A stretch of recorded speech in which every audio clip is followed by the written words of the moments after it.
변화의 시점에 서 있습니다. 바뀔지 않을 것 같았던 세상이 다시금 바뀌어가고 있습니다. 이 바뀌는 세상에 적응하게 하여 주시고 돌파구를 찾게 하여 주시옵소서. 안 되는 줄 알았는데 되는 일들이 생기기 시작했고 불가능한 줄 알았는데 가능한 일로 바뀌는 것들이 시작됩니다.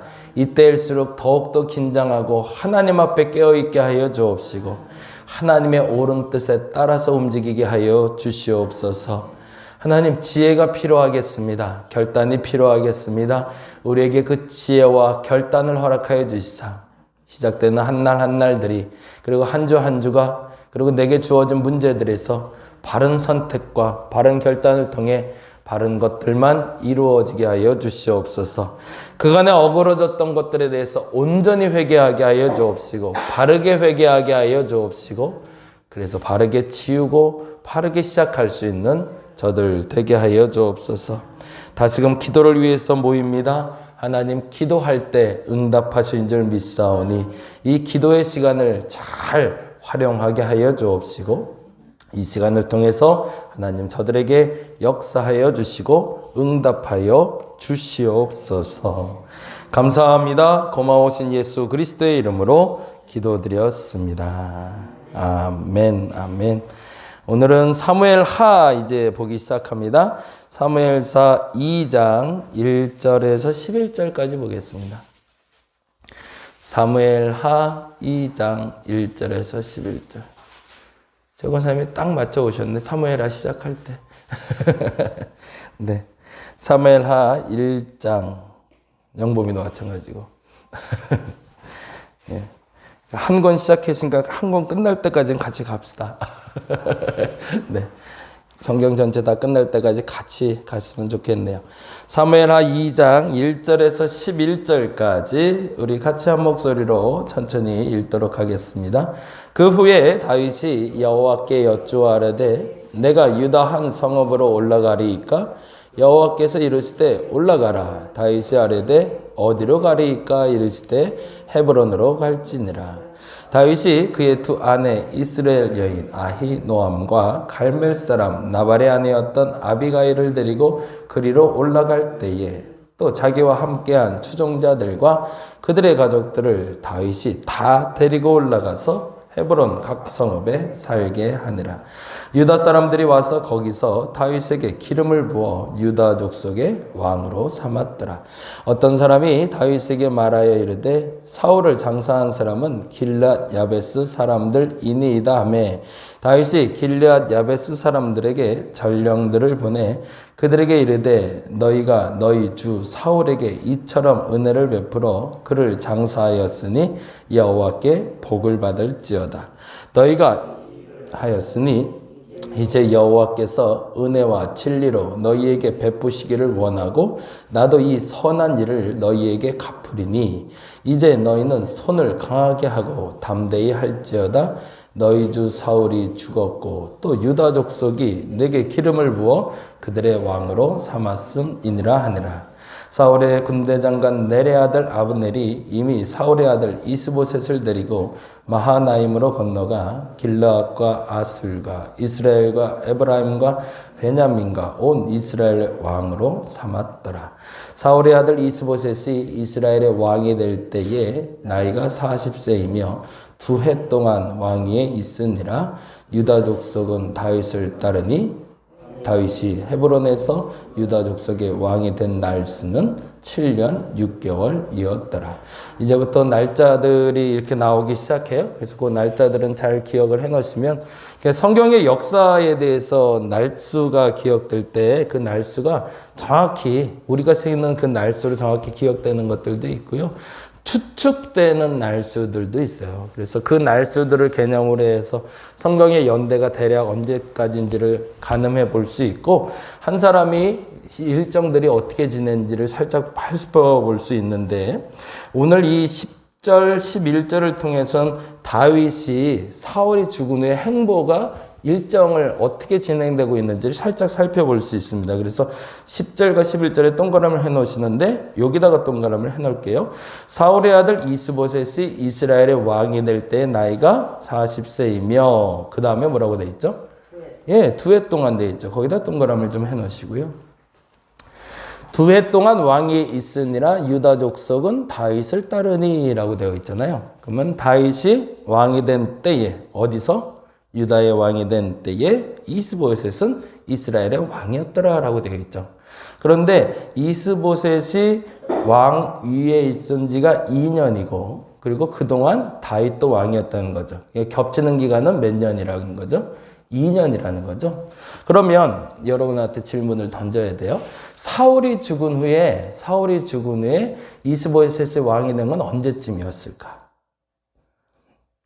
사울이 죽고 바로 그의 아들 이스보셋이 왕이 된 게 아니더라는 거예요. 예. 기간이 있었어요. 한 얼마 정도? 그게 바로 11절에 답이 나옵니다. 11절 볼까요? 다윗이 헤브론에서 유다 족속의 왕이 된 날수는 7년 6개월이래요. 7 빼기 2를 하면 어떻게 돼요? 네, 5년이 되죠. 네. 5년 동안은 어떤 일이 벌어졌을까가 질문으로 시작을 하셔야 돼요. 사무엘 하를 보실 때 사실은 우리는 성경에 쓰여진 기록물로 보기 때문에 사울이 죽자마자 바로 이스보셋이 왕이 됐고 이스보셋이 왕이 돼서 이스라엘을 다스렸고 유다 쪽에서는 다윗이 다스렸더라라고 생각하는데 그게 아니다라는 거예요. 사실은 사울이 죽은 다음에 다윗이 왕이 됩니다. 왕이 되는데 단지 그 왕의 자리는 이제 조금 이따 살펴보겠지만 아주 작은 유다라는 그 족속의 헤브론이라는 동네예요. 거기서 왕이 된 거예요. 이건 유다 전체의 왕이 된 건 아니었어요. 한 지역의 왕, 족장이 된 거죠. 근데 반면에 5년 동안은 무슨 일이 있었을까라는 거죠. 지금 사울이 죽었을 때 무슨 전쟁에서 죽었는지가 혹시 기억이 나시나요? 다윗은 아말렉과 싸우고 있었고 사울은 블레셋과 싸우고 있었습니다. 그리고 아말렉 전쟁에서 다윗이 이겼고 그리고 사울은 블레셋 전쟁에서 패했죠. 당대나 지금이나 왕이 죽으면 나라는 어떻게 되는 걸까요? 망하는 거예요. 왕이 죽었는데 나라가 생존되어 있질 않아요. 그것도 심지어 전쟁에 나가서 왕과 왕자가 죽었어요. 그러면 어떻게 된 상태일까요? 5년 동안은 이스라엘이 블레셋의 속국이 되어 있는 상태예요. 그 상태가 5년이.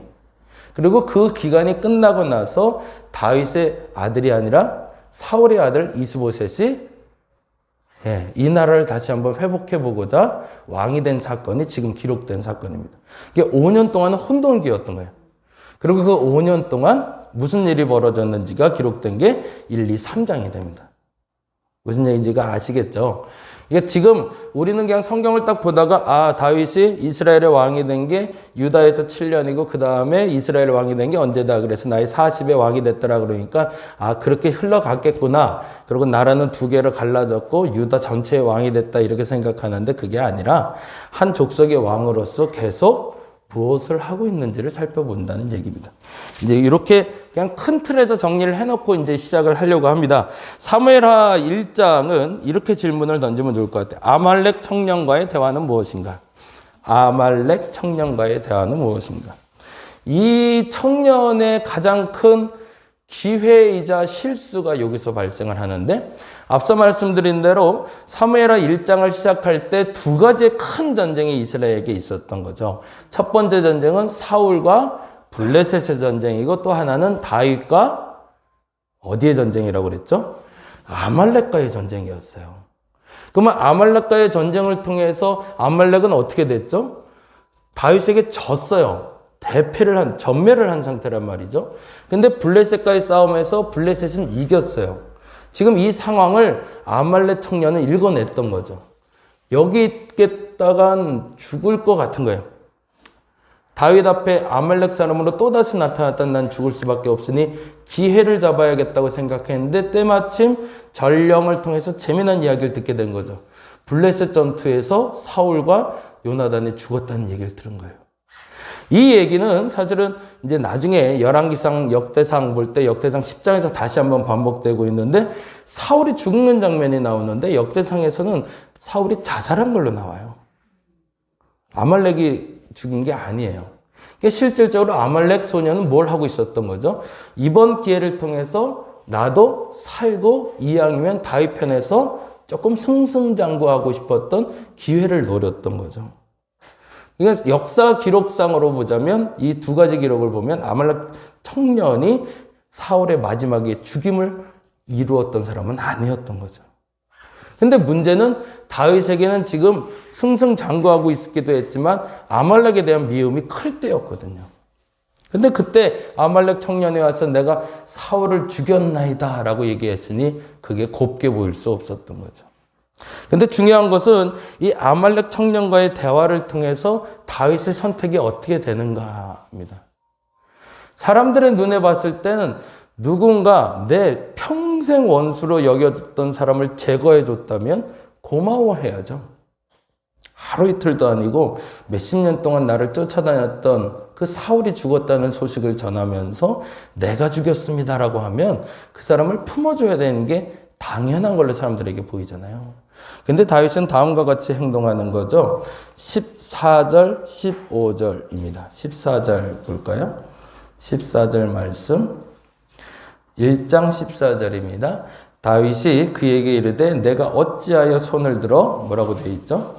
여호와의 기름 부음 받은 자 죽이기를 두려워하지 아니하였느냐 하고 다윗이 청년 중 한 사람을 불러 이르되 가까이 가서 그를 죽이라 하매 그가 침에 곧 죽으니라 라고 되어 있죠. 그리고 그 죽인 이유에 대해서 16절에 이렇게 설명합니다. 다윗이 그에게 이르기를 뭐라고 되어 있죠? 내 피가 내 머리로 돌아갈지어다. 이때부터 다윗이 얼마나 침착해 있는지를 보게 됩니다. 거기 한번 줄을 쳐놓을게요. 내 피가 내 머리로 돌아갈지어다. 물론 사람이 죽고 사는 문제이기 때문에 우리가 그렇게 쉽게 얘기할 부분은 아니지만 다윗은 끊임없이 여기서부터 판단해내는 것이 있습니다. 그건 뭐냐면 자기의 형편을 객관화시키기 시작해요. 조금 어려운 단어인데 나라는 존재가 사울과의 죽음과는 전혀 연관이 없다는 걸 증명해내기 시작해요. 만일에 이것이 계속 이에게 올무가 돼서 쫓아올 수 있다는 것을 다윗은 알았기 때문에 그렇습니다. 만일에 아말렉 청년을 다윗이 품어줬으면 세상엔 소문이 났을 거예요. 결국엔 사울을 죽인 건 다윗이다라고. 그 시간을 피하고 있는 겁니다. 근데 끊임없이 세상에선 계속 공격이 들어옵니다. 어떤 공격이냐면 사울과 다윗의 관계를 알았기 때문에 철저하게 사울과 다윗을 연결시켜서 사울을 죽인 건 다윗이라고 말하고 싶어 한다는 얘기가 1장, 2장, 3장에서 계속 반복돼요. 그런데 철저하게 다윗은 내가 죽인 게 아니라고 구별해내기 시작합니다. 그게 1장, 첫 번째 아말렉 청년 간의 사건이에요. 그리고 두 번째 사건이 2장엔 이렇게 적어 놓으시면 좋겠어요. 사울 사후 다윗의 행보는. 사울이 죽은 후 다윗의 행보는 어떻게 됐는가? 사실은 사울이 죽은 다음에 바로 입성해도 됐거든요. 사울의 왕궁으로 다윗이 들어간다 한들 누가 뭘 할 사람은 전혀 없었어요. 왜요? 환영받을 수 있는 사람이었고 이미 그의 인기는 하늘을 찌르고 있었기 때문에 지금 들어가도 큰 문제될 게 없어요. 그런데 2장 1절에 이렇게 돼 있죠. 같이 볼까요? 2장 1절 읽어봅니다. 그 후에 다윗이 여호와께 여쭈어 아뢰되 그 후에는 언제를 얘기할까요? 그 사건이 끝난 다음에 사울과 요나단의 죽음에 대해서 아말렉 장수를 제거한 다음에 그 후에 다윗이 뭘 하고 있죠? 하나님께 묻고 있습니다. 뭘 물을까요? 1절 읽어봅니다. 그 후에 다윗이 여호와께 여쭈어 아뢰되 내가 유다 한 성읍으로 올라가리이까 여호와께 이르시되 올라가라. 다윗이 아뢰되 어디로 가리이까 이르시되 헤브론으로 갈지니라. 이 말에 순종을 합니다. 사실은 사울의 왕궁으로 가고도 쉽죠. 바로 직행할 수도 있었거든요. 근데 글로 안 가더라는 거죠. 근데 왜 안 갔는데인 거죠. 사실은 아직도 갈등이었던 거죠. 본인 스스로도. 거기가 고향이니까 글로 가도 되는 거였거든요. 근데 문제는 그걸 하나님이 허락하느냐를 묻는 거죠. 내가 지금 정권을 잡고 권력을 잡고 능력을 쟁취하는 것이 하나님 뜻에 맞는가를 묻습니다. 그리고 하나님은 아니다라고 얘기해 주신 거죠. 아직은 아니다. 그래서 그때 다윗은 왕궁으로 들어가지 않고 변방으로 빠지게 되는 거죠. 근데 아까 말씀드린 대로 이 결정이 어려웠던 이유는 이미 이스라엘은 블레셋의 속국이 되어 있기 때문에 그렇습니다. 내 나라가 식민지가 된 상태거든요. 근데 그것을 지켜보면서 5년이라는 시간을 기다렸어야 되는 거고. 그리고 그 기간을 기다리면서 정확히는 7년을 기다리면서 유다에 머물면서 이 땅이 어떻게 흘러가는지를 보게 되는 겁니다. 그리고 이제 실질적으로 유다의 왕이 됐던 다윗이 이스보셋을 제거한 후에 실질적으로 이스라엘의 왕이 돼서 이 블레셋 군대들을 물리치는 장면이 그 다음 장에 연결이 돼요. 쉽지 않은 선택이에요. 그것이 2장 1절에 그렇게 기록되어 있고요. 3장은 이렇게 적어 놓으시면 좋을 것 같아요. 3장에 참 중요한 인물이 나오는데 아브넬이라는 사람이 나옵니다. 그냥 그렇게 한번 적어 놓고 잠깐 보시죠. 아브넬 사후 다윗의 행보는. 이제 낯선 이름들일 수도 있고 잘 아시는 이름들일 수 있는데요. 다윗과 사울의 장수들이 있었거든요. 그 장수들의 싸움이 2장부터 3장까지 기록되는데 그중에 아브넬이라는 사람이 나옵니다. 그리고 이 아브넬이라는 사람이 어떻게 됐는지. 아브넬 사후 다윗의 행보는. 사울의 오른팔이었고 그 오른팔이 결국엔 사울의 아들인 이스보셋을 왕으로 세워서 이스라엘 국가를 다시 재건해 보려고 노력을 합니다. 그런데 이게 섭정인 거죠. 이스보셋은 사울과 같은 리더십이 같이 없었던 사람이었고, 그러니까 이제 아브넬이 뒤에서 쥐락펴락하니까 둘 간의 권력 쟁투가 나타나서 결국에는 이스라엘은 4분의 1로 찢어지게 됩니다. 근데 이 아브넬에 대해서 다윗의 오른팔이었던 요압, 그리고 요압의 동생이 같이 공격에 들어가서 이를 제거하는 장면이 나와요. 근데 더 중요한 건 여기서도 다윗은 똑같이 행동합니다. 아브넬이 죽었을 때 아브넬을 죽인 요압에게 참 잘했다고 얘기하지 않아요. 심지어는 요압의 동생이 아브넬에게 죽임을 당했는데도 그것에 대해서 대가를 묻지도 않아요. 그리고 오히려 아브넬의 죽음을 위해서 온 백성들이 슬퍼하라고 이야기합니다. 왜 그랬을까요? 그것이 나중에 오해의 소지가 생길 수 있으니까.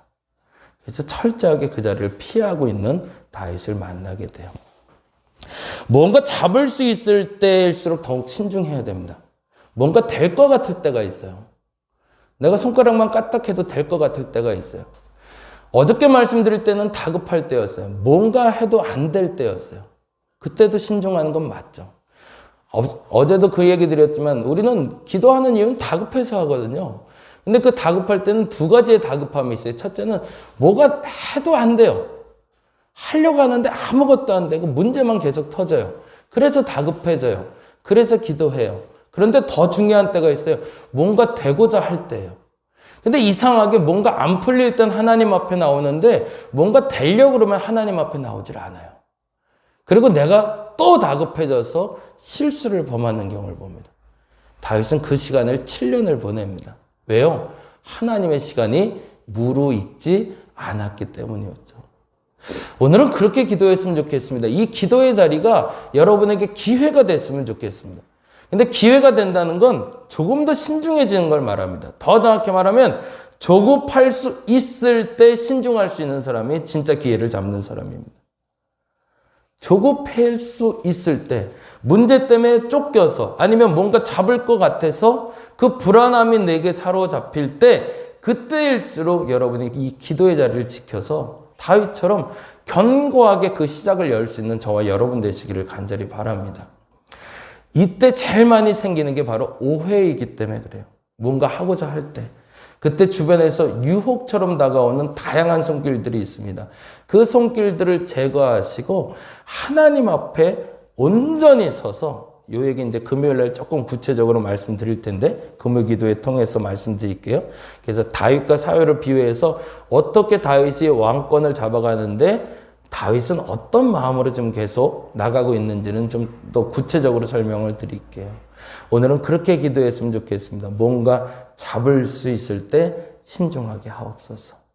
그래서 놓치지 않게 해달라고. 그래서 그 기회를 통해서 한 발 더 앞으로 나갈 수 있는 저와 여러분 되시기를 간절히 바랍니다. 기도하겠습니다. 무언가 잡을 수 있는 기회가 왔을 때 사람들은 조급해집니다. 뭔가 문제가 터졌을 때 조급해지기도 하지만 이거 놓치면 큰일 날 것 같은데 라는 생각이 들 때 조급해져서 깜빡 또 기도를 놓칠 때가 있습니다. 하나님 그러지 말게 하여 주옵소서. 그 어느 순간에도 조급해지지 말게 하여 주시고 실수하지 않게 하시고 오해를 발생시키지 말게 하여 주시며 그래서 하나님 앞에서 주신 기회를 놓치지 않게 하여 주시옵소서. 다시금 요청드립니다. 무언가 잡을 수 있을 때 더욱 신중해지게 하여 주시옵소서. 감사합니다. 고마우신 예수님 이름으로 기도드렸습니다. 다 같이 기도하고 돌아가겠습니다. 놓치지 않게 하소서. 이제는 더 이상 놓치지 않을 겁니다. 하나님이 주신 기회에